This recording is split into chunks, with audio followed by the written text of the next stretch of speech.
এখন গতকাল বারাইপুরে যে ঘটনা ঘটলো সেটা কোনোভাবেই কাঙ্ক্ষিত নয়। শাসক বিরোধী প্রত্যেকের রাজনৈতিক কর্মসূচি গ্রহণ করার পূর্ণ স্বাধীনতা রয়েছে।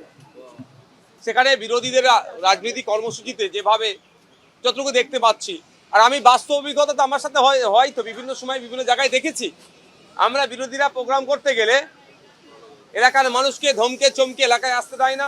বারাইপুরে কি হয়েছে না হয়েছে মিডিয়ার মাধ্যমে যতটা দেখেছি এটা কাঙ্ক্ষিত নয়, কিন্তু ওই প্রসঙ্গটা যেভাবে আজকে বিধানসভার মধ্যে এসে যেভাবে বিজনেস ছাড়া ওইটাকে নিয়ে উত্তাল করা হচ্ছে, আমি এটা প্রশ্ন খুঁজে পাচ্ছি না কোন অ্যাঙ্গেল থেকে। সেই এক জায়গায় ফিরে আসছে বাইনারি পলিটিক্স, সেই এক জায়গায় কোনো না মানে ভাবে এস্টাবলিশ করতে চাইছে যে এই পশ্চিমবাংলাতে বিজেপি আর তৃণমূলের বাইরে কোনো রাজনৈতিক দল নাই, এরাই একে অপরের বিরুদ্ধে লড়াই করছে। এটা প্রতিষ্ঠা করার জন্য এইগুলো চলছে।